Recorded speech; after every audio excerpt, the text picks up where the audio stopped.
Europe. The British public were going to be asked about staying in the common market, as it was then called.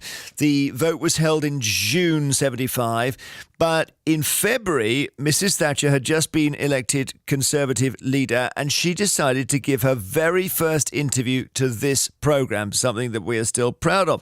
She spoke at length to the presenter Jimmy Young, and this interview's been dug out of the archives, so we can listen to some of it now, from 1975. Can I come back to the referendum? Two people who've been in touch with us are Mrs. Julia Hunt of West Woking and Mr. Frith of Highcliffe-on-Sea. Mrs. Hunt, first of all.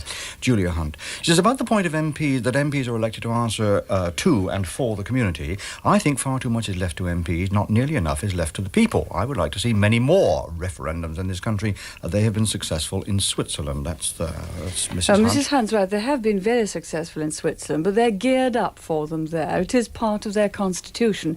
But on the whole, some of the things which they have to answer by referendum are much clearer questions than the one we shall have to cope with on the common market. I well remember that they'd put the sort of question, do you think the school leaving age should go up to 16? Now, that's a fairly clear-cut question.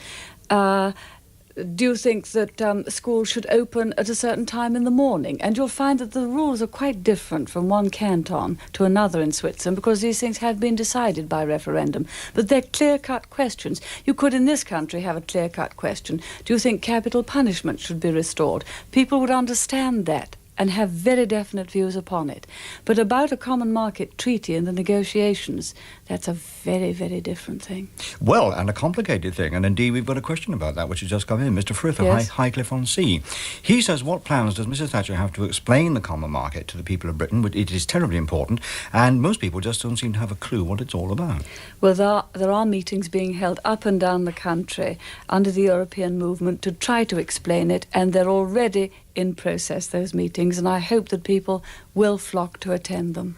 So, that's amazing hearing that. Jimmy Young interviewing Margaret Thatcher very soon after she became Conservative leader. She wasn't Prime Minister at the time, 44 years ago. And the key point there, was she right? Is Europe, the common market, everything to do with it, just too complicated to ever have been the subject of a referendum? Even if you never agreed with her politics, perhaps because you may think her words on this actually still, for you, resonate decades on because you believe the Brexit vote shouldn't have happened. Or on the contrary, perhaps you're sick of people saying there should never have been a referendum. It's belittling to those who exercise their right to vote. It insults their intelligence and it undermines the result. 08000 280